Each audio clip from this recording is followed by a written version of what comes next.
बिस्मिल्लाहिर्रहमानिर्रहीम अल्हम्दुलिल्लाहि रब्बिल आलमीन वस्सलातु वस्सलामु अला सय्यिदिल अंबिया वल मुरसलीन अम्मा बाद फ़ाऊज़ु बिल्लाहि मिनश शैतानिर रजीम बिस्मिल्लाहिर्रहमानिर्रहीम इन्नल्लाहा व मलाइकतहु युसल्लूना अलन नबी या अय्युहल्लज़ीना आमनू सल्लु अलैहि वसल्लिमू तस्लीमा अस्सलातु वस्सलामु अलैका या सय्यदी या रसूलल्लाह व अला आलिका व अस्हाबिका या सय्यदी या हबीबल्लाह अस्सलातु वस्सलामु अलैका या रहमतल लिल आलमीन व अला आलिका व अस्हाबिका या शफ़ीअल मुज़निबीन। आज जिस मौजू पर गुफ्तगू करनी है वो है कि मिलाद कौन कौन मनाए और क्यों मनाए। आज ये साबित करेंगे कि मिलाद कौन मनाए और क्यों मनाए। सबसे पहले तो ज़िंदगी में कुछ लोग ऐसे होते हैं कि जिनके बग़ैर गुजारा नहीं, जिनके जाने के बाद पता चलता है अच्छा ये भी वो इतना सोना शख्स था कि जिसकी हमने ज़िंदगी में कदर नहीं की, कि जिसका हमें ज़िंदगी में पता नहीं चला। अच्छा ये भी वो शख्स था जिसने हमें दुनिया में इतने लाडों से, इतने प्यार से हमें तालीम दी हो, इतनी तरबियत दी हो, इतने लाडों से पाला हो। ये भी वो कितना प्यारा शख्स था। उनमें से एक हमारे नबी पाक सल्लल्लाहु अलैहि वसल्लम जो तमाम जहानों के लिए रहमत बनाकर भेजे गए हैं वो हैं। आज अगर हम नबी पाक सल्लल्लाहु अलैहि वसल्लम का मिलाद नहीं मनाते तो उसकी क्या वजह है, हम क्यों नहीं मनाते।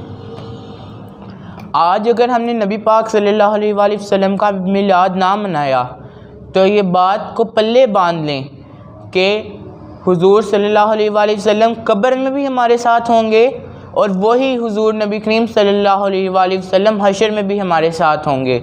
सोच, अगर तुझे कब्र में नबी पाक सल्लल्लाहु अलैहि वसल्लम से बात ना करनी आई या तू उनको ना पहचान सका तो तू सारी मंजिलों में फ़ेल है, तू सारी मंजिलों में फ़ेल है, अगली मंजिल में जाने के काबिल ही नहीं।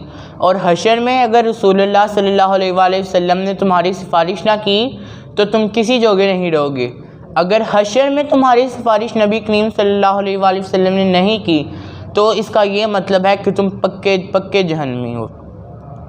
यार वो नबी पाक सल्लल्लाहु अलैहि वसल्लम तुम्हारे लिए पूरी ज़िंदगी रोए, पूरी ज़िंदगी अपने आंसू बहाए, पूरी ज़िंदगी बैठकर दुआएं की।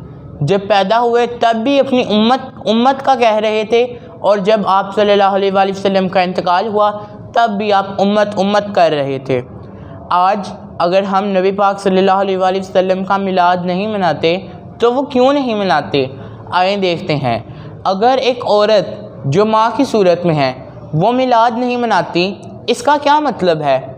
ये वो माँ है जो नबी पाक सल्लल्लाहु अलैहि वसल्लम की आमद से पहले 3 बेटे अपनी सगी माँ को गले में पट्टा डालकर औकास के मेले में बेच आए थे और जितनी रकम उनको मिली थी उन्होंने आपस में तकसीम कर ली।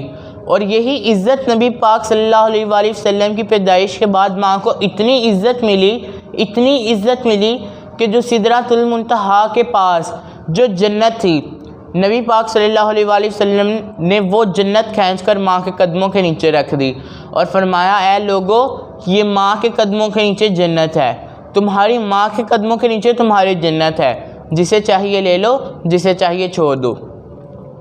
और नबी पाक सल्लल्लाहु अलैहि वसल्लम ने की हयात से पहले जब आप सल्लल्लाहु अलैहि वसल्लम भी आप पैदा नहीं हुए थे ज़ाहिरी तौर पर, तो उससे पहले औरत को भी इतना बदनाम किया गया था जो बहन की सूरत में थी, औरत बेटी की सूरत में, जिसे ज़िंदा दफना दिया जाता था, उसको ज़िंदा दफन कर दिया जाता था। और नबी पाक सल्लल्लाहु अलैहि वसल्लम की पैदाइश के बाद, ज़ाहरी पैदाइश के बाद उस बेटी को भी ऐसी इज़्ज़त मिली कि नबी पाक सल्लल्लाहु अलैहि वसल्लम ने फरमाया ऐ लोगो जिसने अपनी 2 या 3 बेटियों की तरबियत की, अच्छी तरबियत की, उन्हें खिलाया पिलाया, अच्छा पहनाया, दीन के मुताबिक ज़िंदगी बसर करवाई, उस शख्स को मैं मोहम्मद यानी नबी पाक सल्लल्लाहु अलैहि वसल्लम अब उसके हाथ पकड़ कर उसे जन्नत में लेकर जाएंगे। इतना यानी नबी पाक सल्लल्लाहु अलैहि वसल्लम ने मकाम दिया, इतनी इज़्ज़त दी। और फिर नबी पाक सल्लल्लाहु अलैहि वसल्लम के अगर हुस्न की बात करें तो हसन बिन साबित ने जब वो कसीदा पढ़ा कि या रसूलल्लाह सल्लल्लाहु अलैहि वसल्लम, आप सा मेरी आँखों ने आज तक देखा ही नहीं, या रसूलल्लाह सल्लल्लाहु अलैहि वसल्लम, आज तक मेरी आँखों ने आज जैसा कोई देखा ही नहीं, और मेरी आँख देख भी कैसे सकती है, और मेरी आँख देख भी कैसे सकती है। किसी माँ ने ऐसा जन्म लिया होता तो फिर मैं देखता। यानी महबूब, तुझे इतना सोना बनाकर भेजा गया इस दुनिया में, तुझे इतना सोना बनाकर देखा गया कि जब से मैंने तुझे देखा मैं तेरा दीवाना हो गया। जब से मैंने तुझे देखा तुझसा दूसरा मैंने देखा ही कोई नहीं, और जब मैंने देखा कि तुझसा कोई है ही नहीं, फिर मैंने ये सोचा कि कोई तुझसा हो भी कैसे सकता है। किसी माँ ने ऐसा जन्म दिया होता तो कोई देखता ना। या रसूलुल्लाह सल्लल्लाहु अलैहि वसल्लम, आपको हर ऐब से पाक पैदा किया गया, और या रसूलुल्लाह सल्लल्लाहु अलैहि वसल्लम, जैसा आप चाहते थे वैसा ही आपको पैदा किया गया।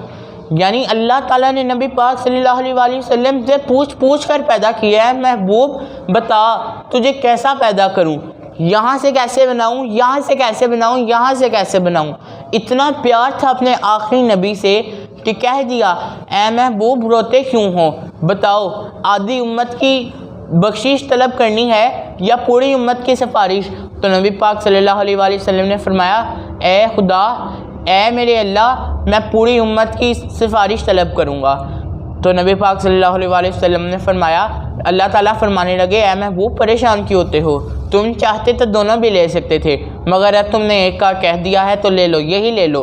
तो नबी पाक सल्लल्लाहु अलैहि वसल्लम खुश हो गए और आपकी बातें खिल गईं, आपका दिल बाग बाग हो गया। उसके बाद नबी पाक सल्लल्लाहु अलैहि वसल्लम का इंतकाल का वक्त करीब था। फिर नबी पाक सल्लल्लाहु अलैहि वसल्लम जब आपका विसाल हुआ तो हसन बिन साबित कहते हैं, या रसूलल्लाह, ना मैंने आपके जैसा देखा था आपकी पैदाइश से पहले, ना आपके जैसा देखा है आपके बाद, और ना आपके जैसा देखूँगा आपके बाद। अल्लाह ताला की बारगाह में दुआ है, अल्लाह ताला हमें नबी पाक सल्लल्लाहु अलैहि वसल्लम का मिलाद मनाने की और नबी पाक सल्लल्लाहु अलैहि वसल्लम के हुस्न को एक अकीदे की तरह मानने की तौफीक अता फरमाए, क्योंकि मेरे नबी पाक सल्लल्लाहु अलैहि वसल्लम का फरमाने वाली शान इस पर गवाह है कि जो शख्स दुनिया में जिससे जितनी मोहब्बत करता है उसका हशर उसी के साथ होगा। अल्लाह ताला की बारगाह में दुआ है, अल्लाह ताला हमें नबी पाक सल्लल्लाहु अलैहि वसल्लम से मोहब्बत की तौफीक अता फरमाए। वमा अलैना इल्लल बलागुल मुबीन।